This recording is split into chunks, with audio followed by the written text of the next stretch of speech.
Dr. Oksana Haggerty is a developmental psychologist and dean of the Center for Student Success at Beacon College in Leesburg, Florida, the first accredited U.S. college dedicated to neurodivergent learners. She specializes in educational psychology, cognitive development, and learning disability interventions. Previously, she consulted internationally on higher education strategies in the Ukraine. Her insights have appeared in publications like District Administration, and she's been quoted in outlets such as the Los Angeles Times, Reuters Health, and U.S. News and World Report. Dr. Andrew Kahn is a licensed psychologist who specializes in supporting individuals who think and learn differently. An associate director of behavior change and expertise at understood.org, he focuses on ADHD, autism, anxiety, and learning challenges. He spent nearly 20 years in public schools working with underserved communities and developing mental health and learning policies. Prior to understood.org, he held clinical leadership roles and was a national presenter on neurodiversity topics. Dr. Kahn, who identifies as having learning and thinking differences, earned his psychology degrees from Syracuse University and Nova Southeastern University.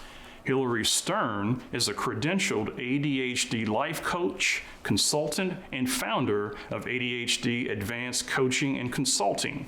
With 25 years in education and personal experience as a parent of 3 children with ADHD and an adult diagnosed herself, she brings deep empathy and insight to her work. Hillary empowers students, adults, and families through coaching, workshops, and training sessions that blend compassion, practical strategies, and evidence-based ADHD education. Her mission is to help individuals understand how their brains work, embrace their strengths, and build systems that support success in everyday life. And we're going to start our conversation with Dr. Haggerty. Let's start from the top. What are the defining characteristics of inattentive ADHD, and how does it differ from some of the more commonly recognized types of ADHD? Yes, so ADHD does have 3 major characteristics: inattention, impulsivity, and hyperactivity. And understandably, we pay more attention to students who are hyperactive or impulsive because we can see them.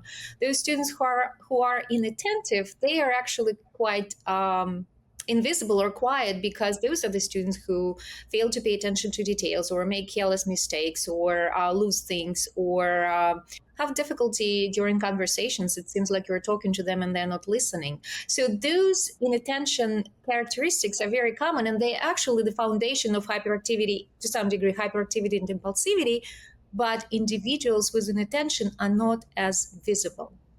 And so to some degree, that's why we're not seeing as many diagnoses of purely inattentive ADHD. And I would say that when we talk about, for example, attention to details, just to give a little bit of history, 300 years ago, we as educators, we discovered that if you bring, for example, 20 students in the classroom and tell them a story, they will all pay attention to the same details you want them to pay attention to, and they will all make the same conclusion. This was the foundation of classroom instruction. And then after years and years and years of classroom instruction, we all of a sudden begin to notice that there are some individuals who are not paying attention to details necessarily. They are not paying attention to the details we think they should be paying, or we expect them to pay. They do pay attention to details, and very often when you talk to an individual with an inattentive ADHD, they can bring up parts of the story that you didn't even think about, because their attention is directed very, very differently. And so I would say that when we say inattentive, for example, to details, it's inattentive to details that an average person would pay attention to. They do pay attention, but they are paying attention to details or features of the environment that are very unexpected for an average person. So that's what inattention ADHD is, and it's a very, very interesting condition. All right, so Dr. Kahn, as I understand it, many kids who have inattentive ADHD don't present with obvious behavioral issues. So I'm wondering how this might lead to misdiagnosis or no diagnosis at all. Sure. So for many folks, what we're not seeing, obviously, is what's going on within them. Inattention is really an internal experience. Often what we see in these situations is that if someone is struggling to direct their attention to something that they should be paying attention to for the environment, and when they're not, they often experience feelings of surprise or anxiety and worry around what's going on around me. Oftentimes, we also see that they're not meeting the expectations of their environments or not engaged in the social interaction in a way that we would expect. So, this can often lead to feelings of anxiety, worry, feeling down, and lowered self confidence. So, in turn, we don't often see externally those kind of behaviors that we see for kids who are more hyperactive. What does this lead to? Well, a lot of what it leads to is folks getting identified for things like anxiety and depression, because we may see that worry result in things like I'm escaping, I'm avoiding the activity, or a child who breaks down in tears when they're given some sort of prompt or cue. The other reason that we may see misdiagnosis or people not being diagnosed at all often occurs when someone does something called masking. Masking is the effort that people will make to try to show that they're just like everybody else. Below the surface, they're having those challenges, but they might spend hours outside of school trying to study and bulk up on the things that aren't going well and doing all the things they can to look similar to other people. We see that a lot in women and girls who have inattentive ADHD. So they're spending tremendous amounts of energy. And what we're seeing now is that a lot of women and girls have gone undiagnosed because their masking skills, which aren't necessarily beneficial to them, are blocking people from seeing what's going on under the hood. All right, thank you, Dr. Khan. So, Hillary, what are some classroom behaviors that a child with inattentive ADHD might exhibit that signals that they have this condition?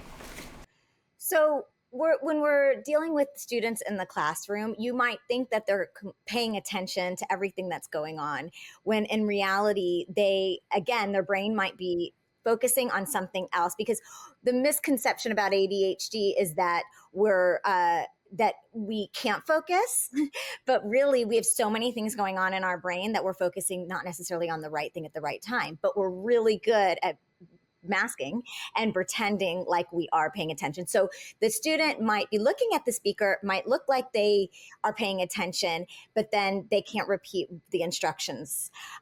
They're struggling to follow multi-step directions. Multi-step directions are really challenging. So maybe, one at a time would be helpful. Their work is incomplete or not being turned in on time. They need frequent reminders. They often lose material. They're going to fly under the radar because they're not disruptive. And I think that the most important thing that we we don't realize is a part of ADHD is that emotional sensitivity that comes with it, that emotional dysregulation.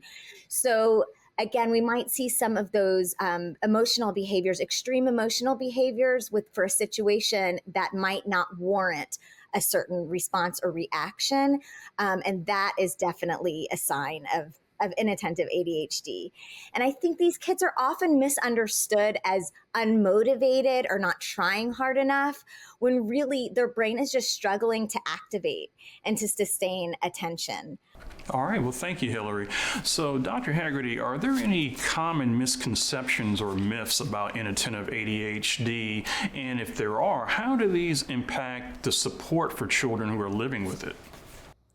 I would say that very common misconceptions are that it's hard to manage. And it is hard to manage unless you understand it.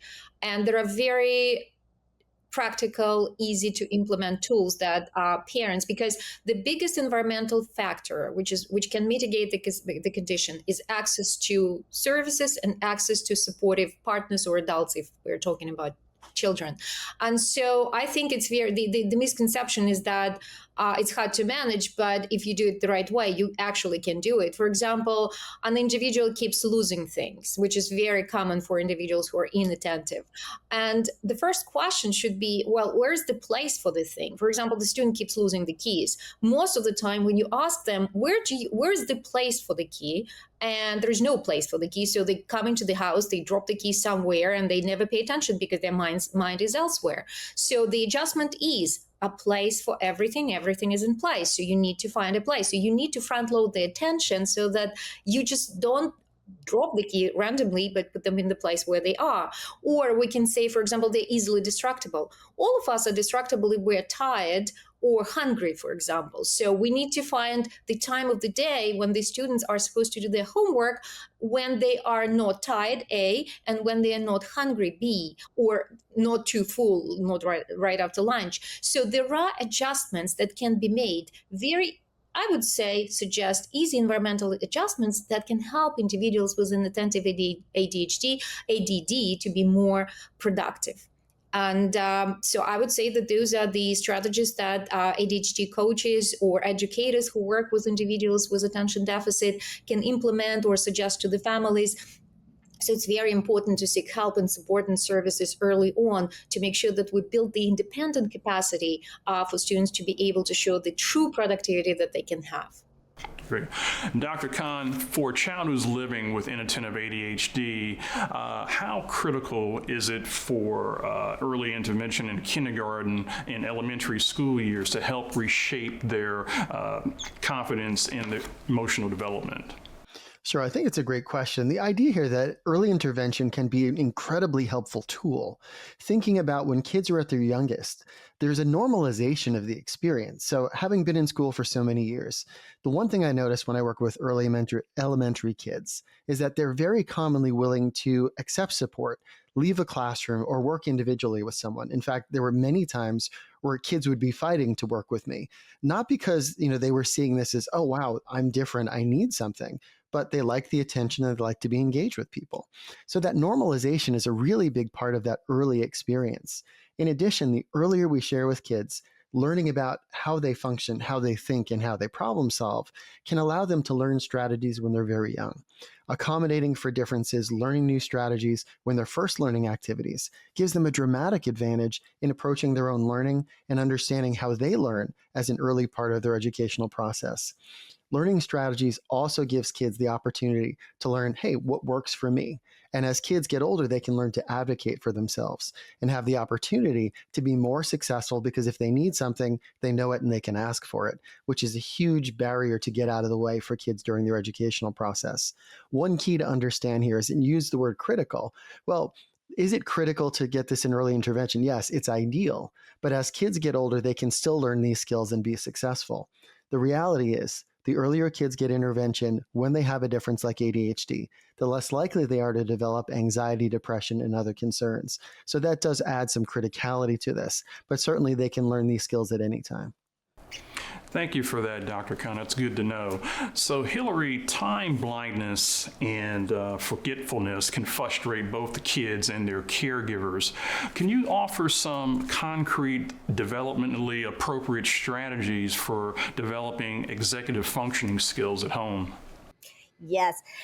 Time blindness is across the board something that we see. And the mistake that we make as adult caregivers for these children and for individuals with ADHD is to tell them to manage their time. But when you don't understand time, you can't really manage it. So people with ADHD have two times, now and not now, right? So if it's not now, it's like, it doesn't need to be done. So the important thing is to start building time awareness and building it early.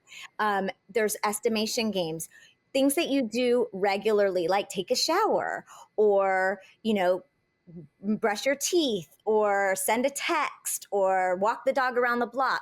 Estimate how long that's going to take and then see if you're right. And this is a great thing that parents can do with kids. There's a game called Beat the Clock. Telling yourself something's going to take a certain amount of time, oftentimes something you don't want to do, like put the dishes in the dishwasher. It's going to take me 5 minutes. I'll set the timer and I'll try to beat the clock and see if I can do it faster than the timer.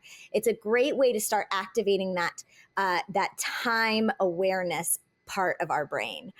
I think it's important when I work with students, they think of all the work they have to do, and it's so overwhelming. It's like I refer to it as like the black hole of work that you have to do. So we guide our students to have a starting time and to, in your brain, already know I'm going to work on this for 35 minutes. either I'll be complete or I won't, and I'll allow myself to take a break at that time. That helps calm the brain. It helps you realize that there's no black hole of time that we're up against, that there's a start and a finish. And when parents are talking and working with students on how to work with time, it's important to collaborate, because a parent might see it as something completely different as the kid might not misunderstand. The parent might misunderstand and think that they just don't want to do it, when really this time thing is in the way. So linking tasks also to rewards, saying you'll do 5 minutes of work and then 5 minutes of screen time. 5 minutes is kind of a low number, but you got the idea here. And having startup skills. That task initiation piece is often really tricky. So if you, again, tell yourself, I'm going to work on this piece for about 10 minutes, and then I'm going to get going on something else, and I'm going to allow myself to stop here, or I'm going to keep going, that'll be really, really helpful. Executive function skills can't be built by nagging. Parents can't nag their kids. That's going to shut their brain off. Instead, let's work together and collaborate to try to figure out how to bring that time awareness into their lives. All right, thank you, Hillary. So, Dr. Haggerty, what role can visual aids, routine charts, and tactile reminders play in helping these children stay on track? Well, huge role, because, as we said, we need to make sure that when we present something to individuals with inattentive ADHD, we occupy a little bit more space in their brain. And the best way to do it is to do it multimodally. So you have to say it, you have to show it, you have to probably let them touch it. And because individuals with an attention ADHD, you can repeat as many times as you want that something is very important. Nothing looks important. It may look red, it may look rough, tall, low, or something, but it doesn't look important. So it's very important to make sure that they can experience what you want them to understand. That if I need to not forget my backpack when I go to school, my backpack needs to be next to the door. And again, going back to the key example, if I don't want to lose my key, there should be a place for my key. If I want to pay attention during the conversation, the person talking to me, at the very least, needs to call me by name and make an eye contact. So those routines and those physical sensory adjustments are very, very important for individuals with inattentive ADHD, because we assume, because of the centuries of experience, that here's what will happen in the classroom, here is what will happen in the meeting where 10 people are brought together. It won't happen to an individual with inattentive ADHD. You have to help them with some physical stimuli that will be understood and easily accessible to them to be able to be productive. So routines are helpful. Positioning is helpful. Some kind of color coding is helpful in the text, or maybe even buying a coat which is red.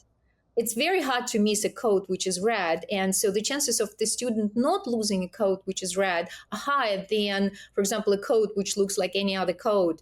Well, I understand it's individual preference. I'm not advocating for buying red coats, but it has to be really, really, really visible and stand out in the environment for an individual with an attentive ADHD to pay attention the way we want them to pay attention, or to what we want them to pay attention. All right. So, Dr. Khan, we know that self-esteem often takes a hit in children with learning differences. What are some small but meaningful ways that families can reinforce a child's strengths when the academic system highlights their struggles? Yeah, this is an everyday challenge, and one of the key challenges we see with kids with inattentive ADHD. Primarily, what we want to do is help the child engage in activities and hobbies that give them a sense of ownership and a sense of skill and talent in what they're doing. And for parents, really helping the kids develop those accesses in terms of investigating new activities, giving them an opportunity to practice and be involved with other kids who they can feel successful with. In addition, it's really important to help teach your child skills and strategies to help them be more successful in the things that are hard for them. As they integrate more skills and abilities, they will start to feel more confident and able to engage in things that are hard for them. One of the keys for parents is also to focus on praise, giving your child information on, I appreciate your effort. I see that you have made an achievement here, and giving them really clear information about what you see them doing, not just for your child with differences, but for other people in the home as well as yourself. Praise is something that has to be given genuinely. Finally, focusing on a growth mindset.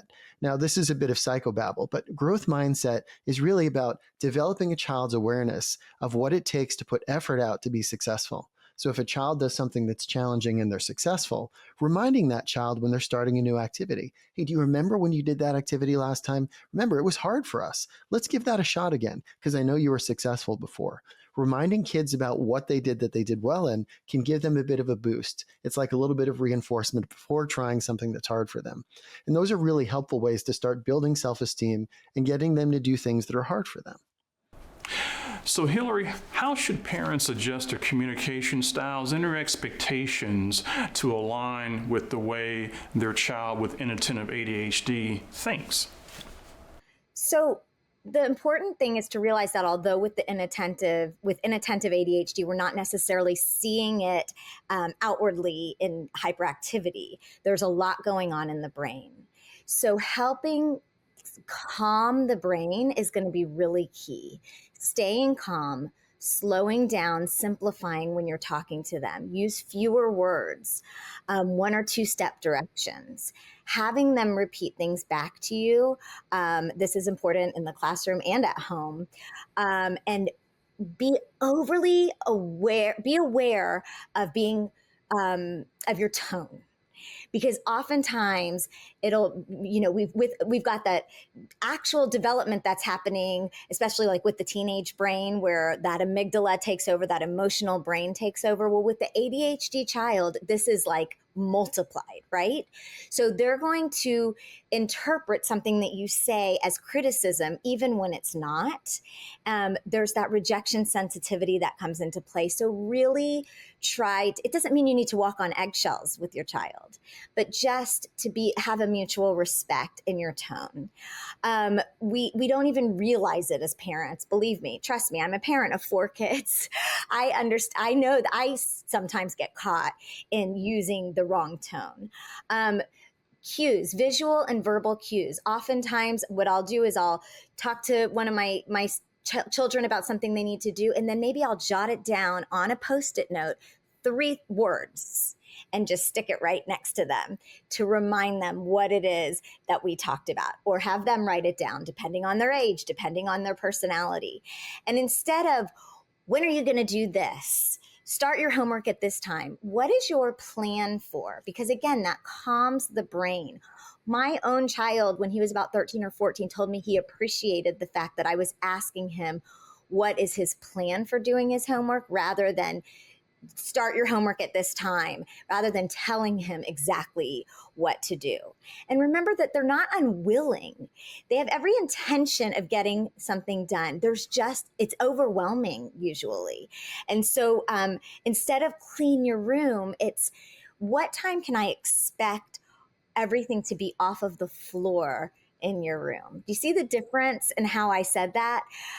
So communication needs to be clear, calm, and scaffolded. And then it's going to build trust and support and mutual respect. All right.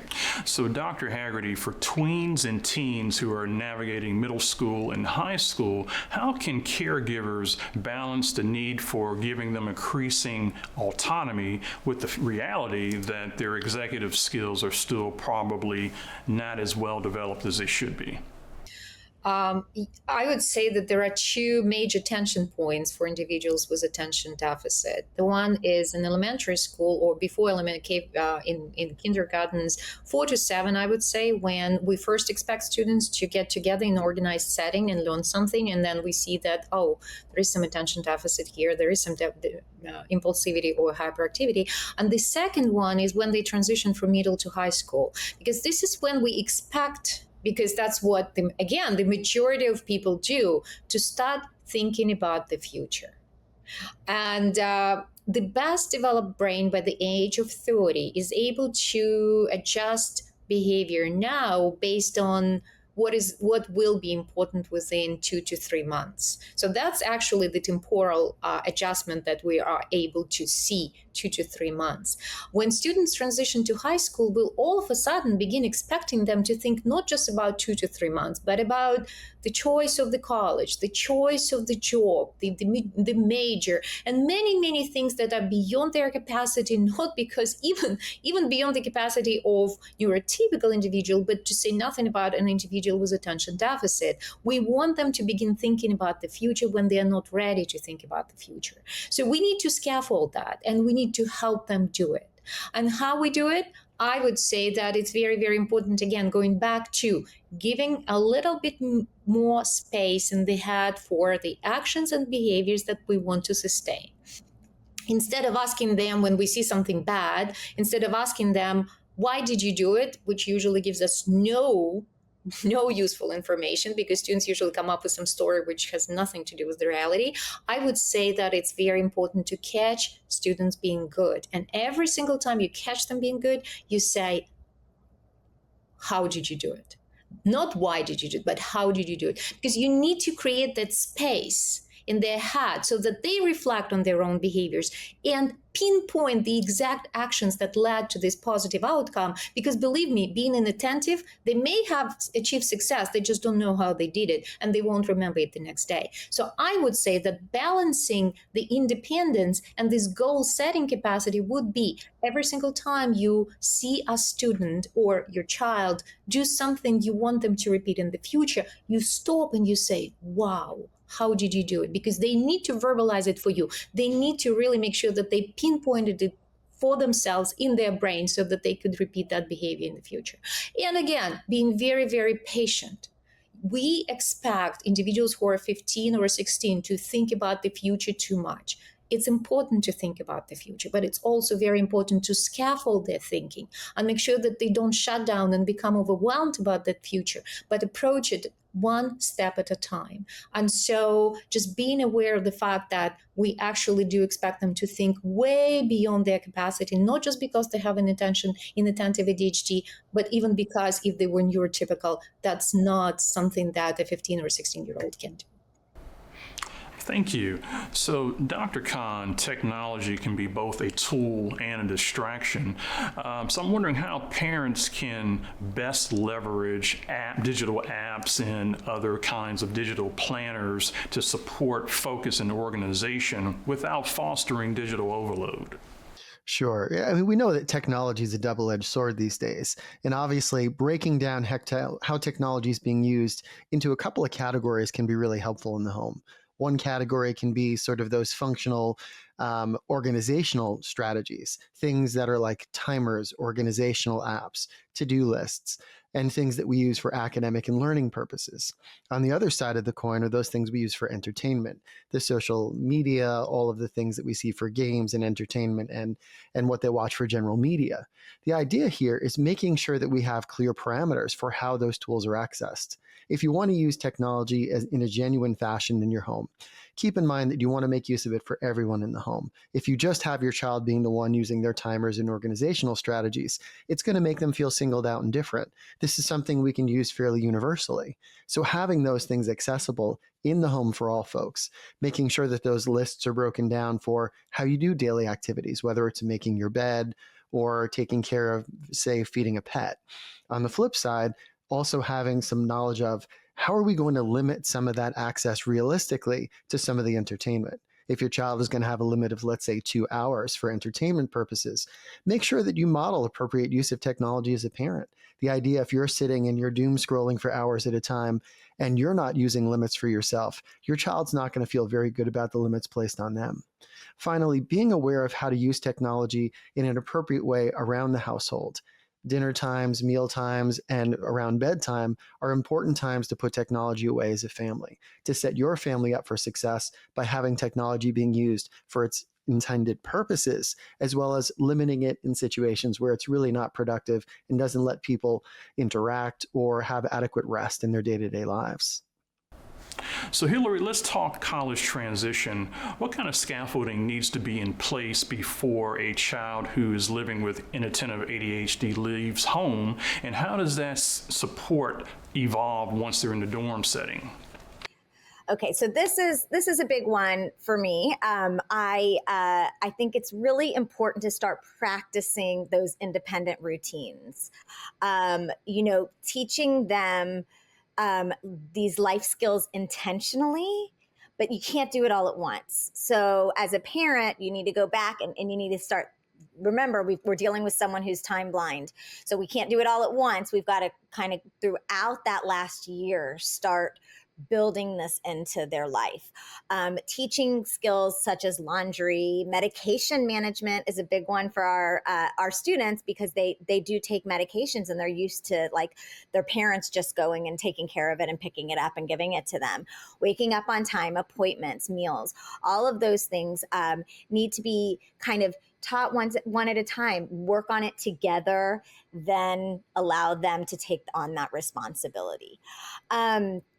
And then throughout that summer beforehand, maybe letting them kind of talk through what their week is going to look like. Pick a day to have a conversation about what the week is going to look like.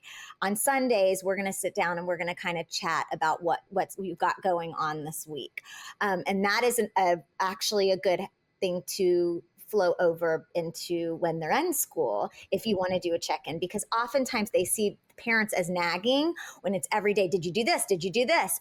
Instead, let's have one time and space and allow sometimes for setback. Allow space for setback. Allow for mini failures because that's the way they're going to learn. Help them set up those digital systems. Everything is digital now, but some people still like paper pencil. So as a coach, we talk about both, and I let my clients are the ones who figure out what works for them. But as a parent in a home, again, modeling those digital calendars and then having them start to use them, as young as like 15, 16. If they're starting to drive and take themselves to their appointments, they need to keep track of starting to make those appointments and having ownership over them. Throughout those last few years of high school, helping them learn how to break down assignments, prioritize, self-monitor. Those time blindness games that we talked about earlier are going to be really helpful here too as they start to think about time. And work together to figure out what accommodations they're going to need at school. So in advance, start talking about what's helped in high school and what you can advocate for in college, and make sure that you've got all of that in place and you're helping your student do it. You're not doing it all for them. So then you get to the dorm, and now what? They're like, I'm here and I don't know what to do now. So continue checking in with them or get a coach to work with them or have someone on campus. A lot of schools have coaches that work on campus for our kids with ADHD. Help them have calendars, dry erase boards. All of those different things are going to help with their getting things managed and organized, and encourage them to build an accountability. Encourage them to do study groups, body doubling, join clubs to meet people that are like them, and normalize setbacks. People with inattentive ADHD tend to have that all or nothing thinking. And it's important that they know that it's not going to all come easily and it's not going to all be 100% success at once. Your student does not have a fully developed frontal lobe, and their executive functions are delayed of several years. And there's emotional dysregulation that comes. So stay calm while helping your student work through those setbacks. It's not about complete independence right off the bat. Again, it's about scaffolding and having supported independence over time so that once they graduate, they're able to move on and be successful. All right. Well, for our final question, I want to hear from each of you some parting words of encouragement or advice for parents or caregivers who are doing their best but often feel like they're falling short. So we're going to start with Dr. Haggerty. I would say that I would recommend not falling for the same mistake that some individuals with inattentive ADHD fall. We kind of think that things will happen once we say or do something once. It never will. And I would say that don't be discouraged if you have to repeat more than once and probably even more than 10 times. Remain patient and know that the student, your child or student will turn the corner. It will be on a different timeline, but they will at some point, if you're doing things right, they will turn the corner. So don't be discouraged by the fact that it doesn't happen now or it doesn't happen tomorrow. It may happen in 3 months. You never know when, but just continue to create a routine, create a plan, and keep doing it, because you never know when you will see the positive outcome with these individuals. Dr. Khan? All right, so I'll say to you folks what I say to the parents I work with every day. Parenting is hard enough without feeling ashamed or upset about the things you don't quite know yet or the things you couldn't possibly know. Give yourself grace for the mistakes you make. Take ownership of them and work on them. And share that information with your child. Remember, showing that we're imperfect and that we're working on it is a great lesson for your child. Also, keep in mind that don't be afraid to reach out and seek professional support. Join an online group or get information from evidence-based experts like understood.org that can give you tons of information to help you get on track. And finally, don't forget your own self-care. As parents, if we're not taking care of our own emotional well-being and our physical well-being, we're not going to have anything left for our kids. And Hillary, you have the final word. So I often teach caregivers to use what I call the lean in technique. The L is for listening.